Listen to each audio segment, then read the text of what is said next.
Thank you for tuning in to Hardly So, the show where we explore the topics that interest you to find the positive in any situation. I'm Wes. And I'm Carl. And this week, we review Star Wars, The Rise of Skywalker, talk about Lebron versus Serena, and we give our top 3 tips for keeping your New Year's resolution. Let's do it. Jump into it. Rise of Skywalker didn't do it for Trash. me. It wasn't a flop, but it wasn't a hit. Here's my thought, right? You got this big movie you've built up. And I'm not just looking at it as 9 movies. Star Wars premiered in 1977. So we're talking 40 plus years that this has been coming together. I look at it a lot like Avengers Endgame, that this is the ultimate. This is what closes out the saga. And the storyline just wasn't there for me. It was a good movie, good action, and it was some tie-in and callback, but it left me with a feeling of you just recycled Emperor Palpatine, brought him back, and we didn't really do a new thing, and I would have liked to have seen Anakin Skywalker return in a more tangible way, maybe as a Force ghost, but we got to see him and other Jedi kind of speak to Rey, give her some strength, give her some wisdom, and help her to rise up and overcome Palpatine. But, I think it just kind of cheapened the victory that we saw in Return of the Jedi. So, I like it. Are you done? Are you done? Yeah, you gave it way too much credit. First off, if Rey was in a Marvel movie, she'd be called a colonizer. How do you just show up somewhere and take over their name and stuff? Hey, right. Who are you? Who are you? I'm Rey. I guess they could call it Rise of Palpatine. Again, I'm not a fan of any of the prequels of the Star Wars anthology. First of all, I like the originals. Episode 3 might be the best of the movies. Okay, whatever. So, I'm not a fan of any of the prequels. Not even Revenge of the Sith? No. You get to see Darth Vader become Darth Vader. And the interesting... Now, again, I talk about the way I see movies and shows and cinema. To me, that's the best one. And here's why. You get to see everything that was captivating in Episode 4, A New Hope. You get to see that come about. And the interesting thing is this snake eating its tail, because if he doesn't turn to the dark side in an effort to save Padme to prevent his vision, then she doesn't die because she lost the will to live. It's just, he did it to himself, man. I love it. They're forgettable. Now, this last movie, great action, great graphics, trying to make up for a very weak storyline. But I do have a question. All right. You are the bigger movie nerd than I am. That I am. But if indeed you have the Force. Okay. Why was it? And there's going to be spoilers alert. I apologize. Definitely. But the movie has been out alert. A while. So it's been a couple weeks. Right. It's on every bootleg network you can find it. So listen, if you are indeed a Skywalker or a Jedi, and Force sensitive, Force user. Yes, and you get thrown into the depths of the planet, why are you climbing back up the mountain? And why are you climbing up the mountain that when you finally get there, you have all this power, your ankle hurts and you fall? What if you have the Force, can't you just levitate to where you got to go? I agree. It's always been a big gripe for me. I do not understand why Jedi cannot fly. You can levitate, you can jump, leap tall, buildings. I don't know why they can't fly. Now, I did do a little research because I don't get too deep into it, but when I kind of want to familiarize myself a little more, I have my sources. So what I have learned is they cannot fly because of the amount of the Force that it would take them. However, it would probably be possible for a Sith to fly due to the rule of 2. So they only split the dark side of the Force in 2 versus the many Jedi. But I agree. I mean, I get your point. I just saw Baby Yoda blow up people with fire who hasn't even learned his force. Yes. Mandalorian episode 8. Sorry for the Spoiler spoiler. But I just saw a baby who doesn't know his powers do that. But yet, this great and powerful Force user who Jedi or Sith, either way. Bear in mind, Baby Yoda is 50. Yes. Who's going to live to be 50,000? So he is a baby. And I see this just weak character, and I just didn't enjoy it. I didn't enjoy it. The ending was kind of whack. It kind of just left you hanging. And I'd probably rather watch any DC movie they had. Any DC movie. Ew. I'm going to tell you what happened. It had this build up, one from all the previous movies, and then even the first 2 acts of the movie were progressing steadily. But then you get to the 3rd act, Rey gets to Exegol, she sees Palpatine, he reveals the evil, dastardly plan of her killing him and taking over. It just kind of falls. It just falls, especially because we see him get killed by her reflecting his Force lightning, which we saw in episode 3, the greatest of the Star Wars franchise. It fell. And then we do get kind of the wrap up of seeing Rey bury Luke and Leia's lightsaber, and then kind of showing a new lightsaber of hers that maybe she created herself from her own crystal. We don't know.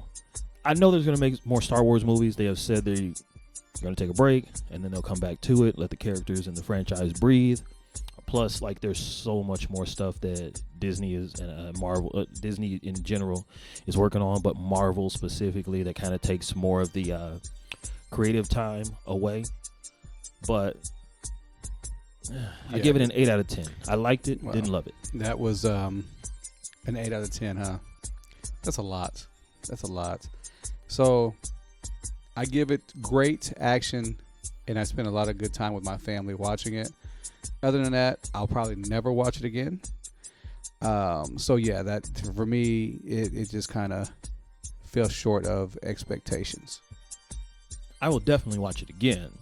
The question is, will I pay to watch it again, or will I wait a few months till it hits Disney Plus? Wait, you paid the first time? I paid very little. I am very proud of you.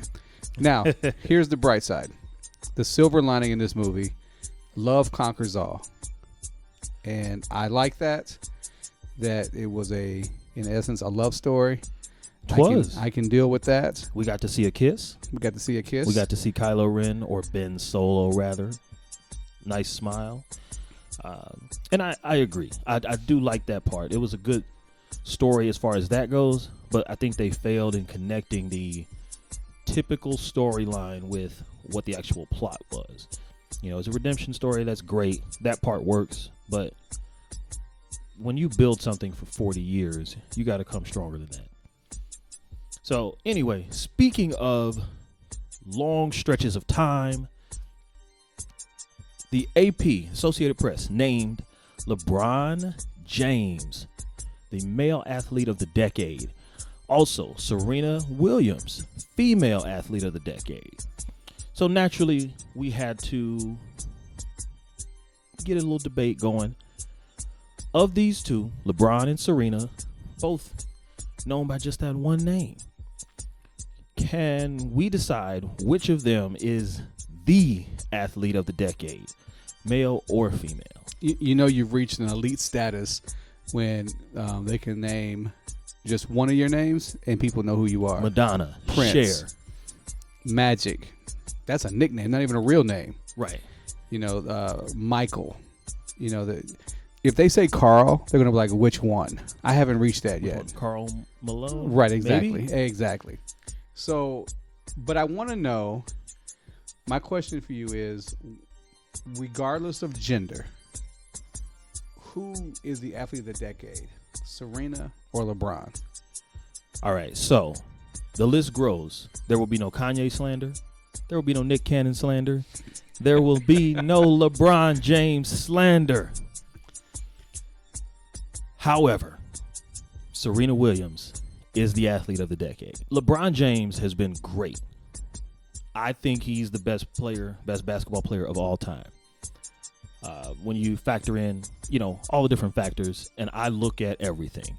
I don't want to hear 6-0. I don't want to hear 6 MVP. I don't. So he's better than Jordan? He is better than Michael. LeBron James is a better basketball player than Michael Jordan. Better than Kobe? He's a better basketball player than Kobe Bryant. Wow. Not even. It really shouldn't even be debatable. And here's what I go to, right? And I know this is kind of a different discussion. Here's what I go to. People say 6-0 for Michael, 3-6 for LeBron. You have to get credit for those 6. You also have to get credit for everything else you've done. It can't just be about rings. Now, if there is anything that I will say, I do give Michael credit because not for the 6, but for the 0. That he didn't lose and that he never even faced a game 7 in the finals. No finals elimination games for him. So I look at that, and that is a testament to his greatness. But at the same time, LeBron has just as many testaments to his. So that being said, I go with LeBron. I think it's splitting hairs. I don't think it's insulting to say you're the second or third or fourth best player out of thousands and at the professional level, but hundreds of thousands, maybe millions in the world that ever did one particular thing. To be top 10. Listen, 3-6 in a decade or in his career, 9 finals. And I get tennis and basketball are different. Serena has won 23 Grand Slam titles in her career. Right. The competition isn't even close. No. I'm saying I agree. Right. LeBron over Michael, LeBron over Kobe, LeBron over Magic. But Serena over LeBron. Not even a question. Okay. It is far and away Serena because of that. You talk about LeBron's greatest feat, right? Overcoming the 73-win Warriors. Serena. For my hometown, Cleveland Cavaliers. Defend the land. Serena won a Grand Slam title pregnant. And post-pregnant, right? She won one post-pregnancy? And then after having the baby, right, she wins another one. Of course, she did complete a full Grand Slam at one point. Could you imagine if LeBron was playing basketball pregnant? That's a whole nother podcast. But right. So here's my question. Okay, who is Serena's closest competition for female athlete of the decade? Of the decade, who would be second or 1A? That is tough. Could be Candace Parker might have a claim to it. Venus, possibly. Diana Taurasi. Taurasi's been good. In her Maya Moore college has been and good. Her pro career. Yeah. Anytime you get one of those UConn women's players, Breanna Stewart, 4 titles, 3 titles. Sorry. I just think I don't know that anyone is close to Serena just because of her sheer dominance in her particular sport, especially something that is individual. She's played. I know they have doubles and different team type events, but something where you don't get picked up by your team, right? And that's kind of been the plight of LeBron is that many times while he gets you to the finals. Careful with what you say. While he gets you to the finals, his teammates let him down. You leave my Cleveland Cavaliers alone. I didn't say the Cavaliers. I'm just saying his teammates. They normally wear like a wine and gold type of color. Yeah, thanks. So when they get to the finals, a lot of those guys forget that they are basketball players. So who's the 1A in the men's athlete side then? So the Brady? The 1A, ooh, that's a tough one. I was thinking Steph Curry, and I was kind of still staying with basketball, but I like Brady. Now, of course, I think he's the greatest football player of all time, and not even close at this point. But I would probably say Brady is 1B or 1A. Okay. Yeah. So, right. but I think that gap is so small that you could argue. If you said if Brady had won it, I probably wouldn't argue. You know, he's got just as many titles in the 2010s as LeBron does. He's done it in a harder sport to win at.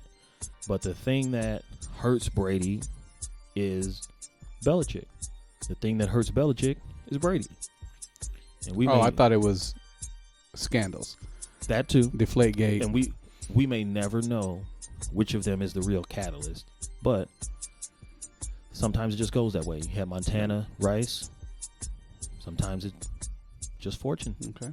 Magic Kareem. Now, the last question about this, as far as the public outcry, if they would have named just Serena athlete of the decade, leaving gender out of it, do you think people would have complained? I don't think it's even close. I think it's so far and away Serena. When you talk about dominance over your sport, this is the thing that a lot of people try to say for Michael Jordan as to why he's better than LeBron, is that for this period of time, you got all these great athletes, literally the best to ever do it other than Michael Jordan. Charles Barkley, Karl Malone, Gary Payton won one later, but during Michael's tenure, he didn't. You know, guys who they're greats. And if not for Michael Jordan, Reggie Miller, they might be Michael Jordan. Craig Elo. Yes, the great Craig Elo. Well, that was a good discussion, because I look at that, and to say that LeBron was the athlete of the decade, they had to put that male identifier on there, because if it was just athlete of the decade, LeBron might not have been second. He might have been third. It could have been Serena, then Brady, then LeBron. Could be possible, yeah.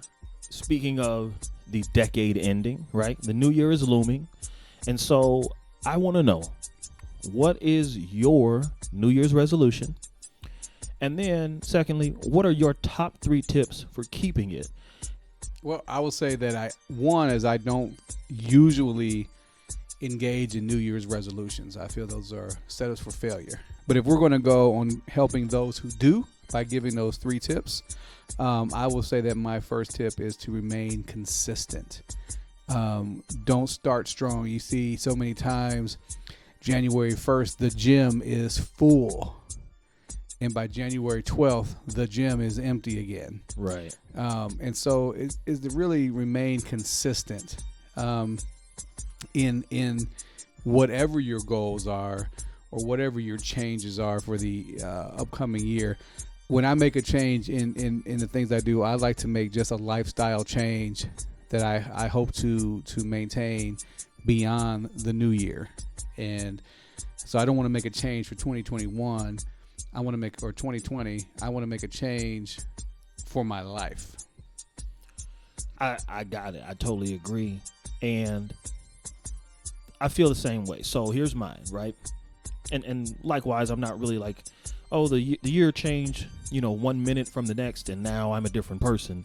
But it's, what are you going to do, right? So my New Year's resolution, or my new season resolution, rather, is to live each day to the fullest, to make every day my best day in every area, personally, professionally, emotionally, spiritually. I'm applying this way versus saying I want to lose these amount of pounds, or I want to have this happen, I want this amount of money. It's be the best you can. And it sounds cliche, but we should be measuring ourselves as, am I better today than I was yesterday? Mm-hmm. And if we're doing that, eventually you become who you want to be, because we all have what some may call lofty goals and dreams and visions of ourselves. But if you continue to better yourself day by day, and you cherish each day and make it full, then you will do that. So here's my 3 tips. And these are things that I'm applying personally to bring about this goal, right? To make sure that I'm healthy, that I'm happy, that I enjoy every day, and that I get the most out of it, and that I'm constantly and continually progressing toward my goal. Number 1, be intentional. I am making it a point to be intentional about what I do, to be purposeful, to make sure that I'm not doing anything by happenstance, but that everything is strategically aligned toward my goal. Okay. Number 2, I'm writing everything down, right? So the kids and I are doing vision boards, and additionally, I, on paper with a pen, write down my goals. I want to do this in 2020. I want to make this amount of money. I want to have this type of year. I want to have this type of month. I'm being very intentional, and I'm writing everything down so that I can measure my success. I'm going to be very specific with what I'm looking for. Okay. Okay. Number 3, and this is the most important one. I am operating on a strict calendar. So if something is not on my calendar the day before, I will not move something to add it in. Okay. Now, How deep are you going to go with that? I am going so deep at it. It has to be a meeting with Obama for me to break it. I just can't. I can't continue to, I have a lot of flexibility in my schedule. I can't continue to move things around, waiting for the perfect time to get something done, because most times that doesn't come. So, again, being very intentional, being specific, writing things down, and using this calendar to make sure that I'm staying on track. I'm also putting on this calendar kind of everything that I'm going to need to do. So my fun is planned out. So I know on this day I'll go to the gym, I'll play ball, which means on another day I don't go. No matter who's showing up, no matter how good I think the games are going to be, that's the day I work. That's the day I do what else I got to do. So be intentional, write it down, and keep a strict calendar. Those are my 3 tips for making sure you stick to your New Year's resolution, or rather your new season resolution. All right. And in saying that, I write down things in a list of things I need to accomplish. I work very, very well from a list. So being able to check off things, even through this whole production of the podcast, you've kept a list and you've made assignments and we've been able to check off things from the list. So that is very helpful to me, and making sure that I maintain that on all levels, whether it be for home, for church, for work, for Phi Beta Sigma and things like that. So no matter what I do, to maintain that list and to be intentional about checking off the things on the list. Definitely. That's just something that I'm believing in, man. I'm super serious about it, and I've learned that nothing comes to you that you don't go and get. So we can't continue to expect things to change and things to get better until we are trying to change and get better. Sounds great. Wonderful. So this has been a super awesome conversation. It was enlightening, to say the least. I want you guys to stick with us to hear about our next awesome prize giveaway. Please like and subscribe to our Facebook and YouTube, and make sure you have notifications turned on so you know when we post new content and have new contests. Our next giveaway is at the 100 subscriber mark. We are giving away an Echo Dot 2. All you have to do is like our Facebook page or subscribe to our YouTube channel. You can enter both ways, which is super awesome. So you get double the chance to win. Thank you, and we'll see you next time on Hardly So.